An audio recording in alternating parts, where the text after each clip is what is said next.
Hello, everyone. It's been bass on Twitter all day since yesterday, whatever. It's been all shade of crazy, all because of a particular tweet that someone did. So Twitter is such a funny place, right? Where people, can just go out on things that really are nothing.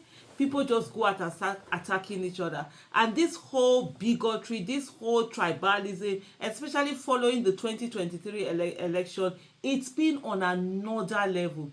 This woman simply came out to say she's a nurse. She's called Nurse Ugbede at nurse_Ugbede on X. She said, "This Lagos is a smelly city.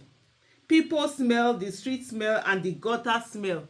The water smells. Everything is smelling. I'm tired." You could see that's the frustration from a citizen. She didn't even say Lagos people, or particularly, she said the people. So as long as you are there working, you are there, that's what she made reference. She didn't make reference to a particular religion or a particular tribe or a particular whatever. And moreover, is Lagos not dirty? Is there anybody on this earth that will say that Lagos is not dirty? Lagos doesn't smell. You go to, like, I'm talking about 3-star, 4-star, 5-star hotels. You're opening the water is smelling. It's either smelling like camphor, sulfur, one thing, the other. You to even do ablution, because for us as Muslims, whatever water you are using for ablution is supposed to be tasteless, odorless. What's the other one there?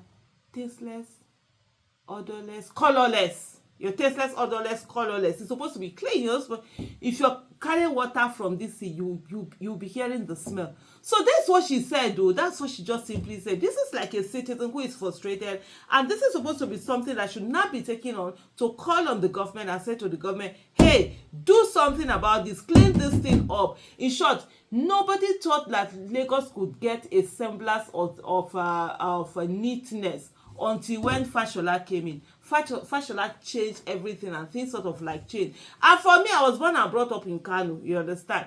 And if I can tell you, for the places I've gone to in Nigeria, the ones that are competing in terms of smelling, in terms of dirt, is Kano and Lagos. Those ones, they are in a special WhatsApp group of their own. So this person speaks out. And then the next thing, someone he calls himself Bayo Obedient. And then he says, "There follows slag." I think that's the official handle of Lagos State. I think he said, "This lady," and he mentions her handle, Nurse Ugbede, "that you have empowered over our worries." So she's from this thing, she's a nurse. You could see that there's a picture that she has out there. There's this uniform of hers that has the Lagos logo on it, so you know that she's employed by the state and all of that. And then he said, "This lady, Nurse Ugbede, that you have empowered over Aworis, Ijebus, Egbas, Ilajes, and other Yorubas in Lagos." So has now spat over your face. These are the kind of people who are like, "Oh, it's Yoruba only." I don't care whether you want to do Yoruba only, whatever only. If you can even want to be let your family compound be a country, go ahead and do it. This whole thing, I just don't understand. Now our mates are sending people to mass. We are still busy here being, "My tribe is more than your tribe. My tribe is more superior than your tribe." How are you even sure the person that is calling himself Yoruba, how are you sure you are Yoruba? Are you sure they didn't adopt you? They didn't pick you by the rose? How are you sure saying that the person will say born you? It's not that you were told. So I don't get this tribalism that has gotten into people's head and the way that people go about it.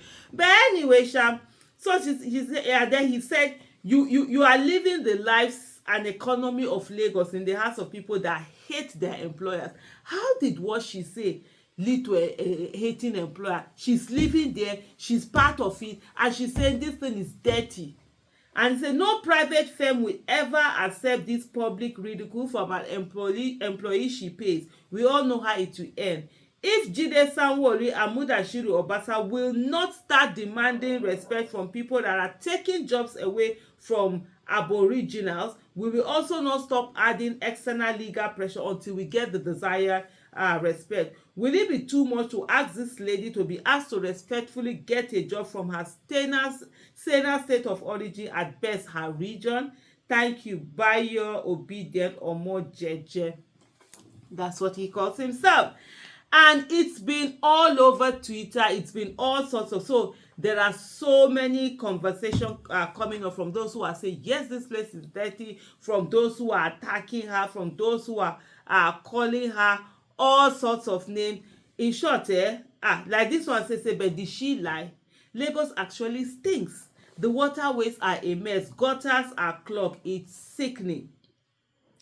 Then so one person said, when you move out of Lagos to other states, then visit Lagos, you will realize how smelly Lagos is. The fact that there's massive garbage land in the middle of a city is crazy. The water dirty. It's so embarrassing. And then those who are, coming after her and saying all sorts of things, that she should be sacked. They're going, and then there were even some threats that they're going to look for where she's working and come after her. And then someone also, there's this person here, someone called Cross. His Twitter handle is at El Cross Media Hub. He says, "Hi, Nurse Ugbe, they trust you are having a beautiful morning. So one of my oga asked me to reach out to you just in case anything happens to your job and you're willing to work in another country. Kindly notify. We share an email address you can forward your CV to." So some people, they're already offering her to help her, relocate out of the country, because some of the threats are really very strong from these people who are frustrated, especially those who voted in based on tribalism. The tribalism is dealing with them now. Instead of them to take their frustration out of the person that they voted for, who rigged his way into office, they're taking that frustration out on other citizens and looking for anything, to just go after them. So this is where this whole thing. But you see what is most interesting that I also want to point out. There's a particular organization. They call it, is it Archive NG? Let me go. I need to get the name. I should have put this thing here. Yes, Start Archive. Something about Start.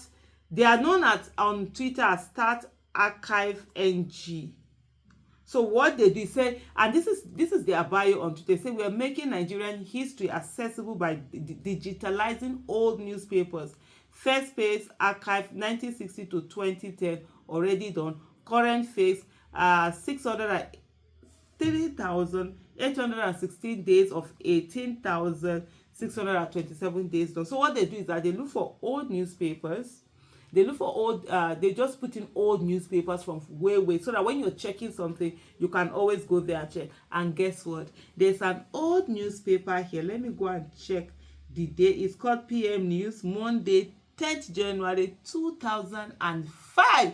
That's like 19 years ago, where an aide to Governor Bola Ahmed Tinubu was saying Lagosians are dirty. So who is going to drive who from whose job now? So you have it here, Mr. Gbolahan Bagostowe, Special Assistant to Governor Ahmed Bola Tinubu on Environment, speaks with Lanre Babalola and Sunday Akintoye on cleanliness in Lagos State and the activities of the Kick Against Indiscipline call. And they were this thing there, and he talked about the fact, and that's the headline you have there: Lagosians are dirty. And this is something that was written 19 years ago, but here people are here all over the place, just fighting themselves. But hey, that's the beautiful thing about social media. There is always a record somewhere. Thank you so much for watching, and please ensure you keep your environment clean. Bye.